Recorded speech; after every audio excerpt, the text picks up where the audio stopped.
Well, welcome back to another Blackfire technical analysis, and I am here to give you guys a quick, simple introduction to the Relative Strength Index, or the RSI indicator. This indicator is a very powerful indicator, and while it can be used as a standalone indicator with price action, it is a very powerful in confluence with a few other indicators that I use. However, I am not going to get into the confluence with other indicators. I'm just going to give you kind of a simple overview of how I use the RSI. I'm not trying to get too advanced, too technical, or too much towards the dictionary definition of what the RSI is. I basically just want to give a simple introduction to the RSI and how I use it. So this is the Caretaker's RSI. Unfortunately, it is a purchased. It is a purchased indicator. It's a one-time purchase, and if you want to obtain it for whatever reason, you need to go check out app.crowntrading.net. That is my mentor's main website. That's his market data tab. It's where all the TA programs, options programs, introduction programs are all available, as well as the Joule and the Caretaker's RSI. Now, the difference between regular RSI and Caretaker's RSI is that Caretaker RSI identifies bullish divergence, bearish divergence, tops, bottoms, hidden bullish divergence, and hidden bearish divergence, of which I don't play too much on the hidden plays. I like the more obvious divergence plays, which is what I'll be talking about today. And then the identifications of highs and lows and major tops and major bottoms. So we'll go ahead and get into the inputs of how I use the RSI. Obviously, my RSI length is going to be, I didn't mean to do that. RSI length is going to be 14, and RSI EMA length is going to be 12. The EMA is colored white, and the RSI is colored blue. Now, obviously, on this one, I have a lot of different settings. A lot of them don't have all these different settings, but typically, if you move it to 14 and 12 for your inputs, it'll basically mirror what's on my screen here. Aside from all the top anchors and divergence anchors and such. And that's kind of how the inputs are going for this one. Divergence source, I always go for close. And then over here, you can style all your things. More importantly, the EMA here, you can color your EMA any color you want. I stuck with a white one on this one, although I might actually change it now because that looks pretty cool. Yeah. And then your scale tops, your scale bottoms, bull zones. You can change the colors to all of those things. Pretty nifty stuff right there. Now for the bull zone here, if it's in a bull market, you want to keep it at 80. That's the indication you want to have at during a bull market. Now during a bear market, you're going to move this to 70, and then you're going to move this one to 30. Just like that. If it's in a bear market, that's where you're going to place your indicators essentially. But for right now, it is still, in my opinion, very long-term bullish. So I'm going to keep my indicators where they were. And then let's talk about how I use it. So obviously in the streams, you guys hear me talking about exponential slope analysis. And basically, let's look for some examples here. When you're on a trending move to the upside, I look for price action to basically mirror supports off of the RSI exponential here, and you can see, here's a perfect example here. We got this consolidation phase right here and right here, right? We got this consolidation phase from this point to this point, really chopping between above the exponential and below the exponential for quite some time. And then when we got this breakout, right? We got this breakout. We saw reaction of the RSI here, and then upon the pullback to test the support, we tested that moving average, that exponential as well, that positively sloped exponential. So anytime the exponential is positive, I'm looking for any kind of pullbacks in a bullish, in a bullish market to act as support. For a couple of drives before finally breaking into a negative.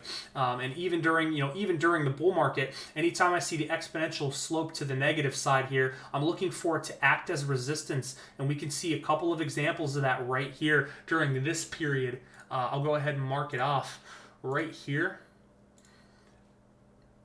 we saw this little bit of a top here, and while Bitcoin was consolidating between this range, this support region and this resistance region here, we saw the RSI basically confirm that consolidation continuation with the attempts to break the exponential and the rejections of the exponentials in confluence with a pump to the resistance and a rejection from the resistance, all in correlation. So you can kind of see how RSI really mimics price action a little bit. Again, it is a relative strength index. It is the relative strength of a move in correlation, in confluence with price action.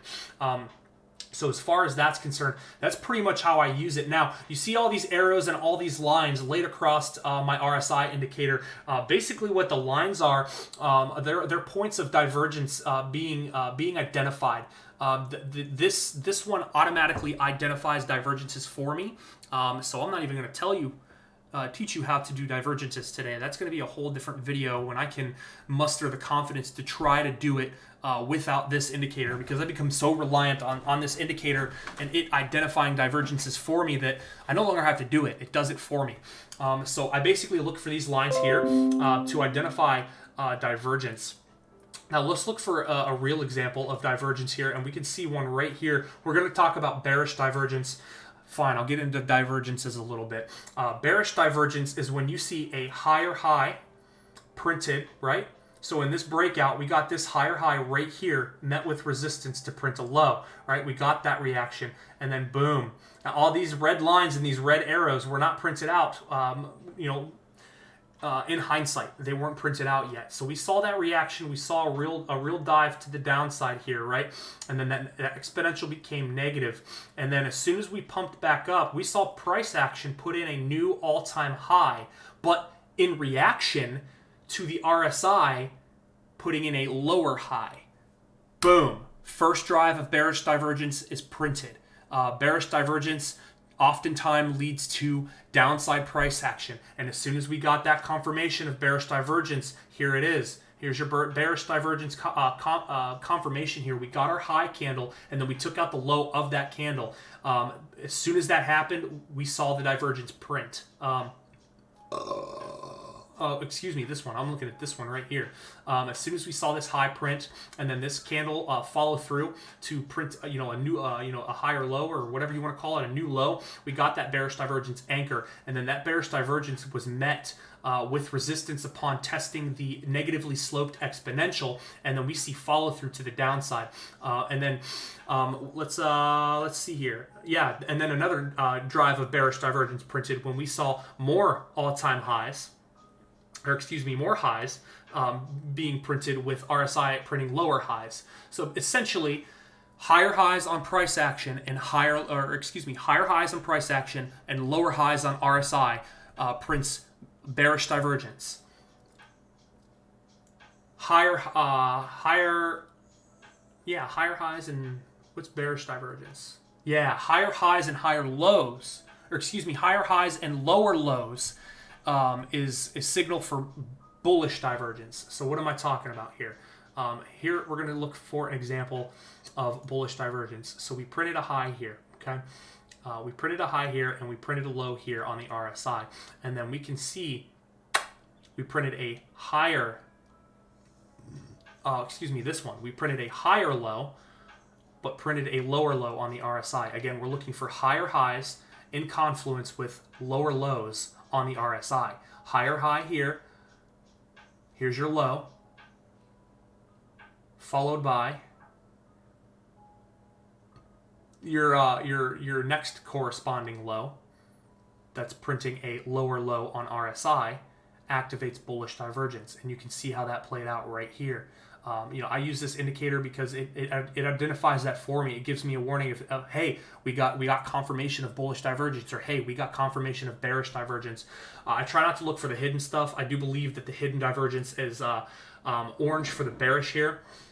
Slightly different price action. So we did get a lower high, followed by a higher high on RSI, but lower high on price action with a little bearish divergence. It played out very, very little Again, that's why I don't go for hidden bearish divergence, because they're usually not the biggest plays for me. I like to play regular bearish divergence and regular bullish divergence. So that's just a quick example of hidden bearish divergence. A quick example of hidden bullish divergence is between this point here, this low here, and this low here. Slightly lower lows while printing slightly higher lows on RSI.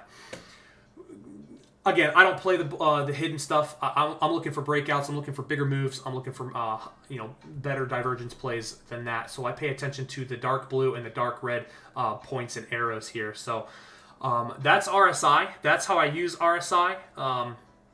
I hope that answers a couple of questions about how I use RSI. And if you guys like the video, please hit the like button. Please subscribe. Please tick the little bell. There's going to be plenty more of content that comes out in the very near future. Live streams go up basically every night of the week except for the weekends. As I do like to relax on the weekends. But again, if you guys like the video, smack that subscribe button. It really helps the YouTube algorithm. Tick that little bell. It helps the YouTube algorithm, and it helps us as a whole, as a group. It helps us grow. And the more we grow, the more the more possibilities that we have, especially when it comes to like merchandise and stuff. We do have plans for merchandise and different kind of raffles and prizes and all that stuff in the future. But we have to grow first before I can make that a possibility. So again, please like and subscribe. Thank you guys for watching. I hope you enjoyed the video. If you guys have any questions, comments, or concerns, you guys can message me, leave a comment. I will read the comments, or just reach me in the Blackfire Technical Analysis Facebook group, or @Fire on my Twitter handle. @Fire Analysis, is the Twitter handle. You can reach me through any of those platforms. And until next time, you guys stay safe, stay happy, and stay healthy. Peace out.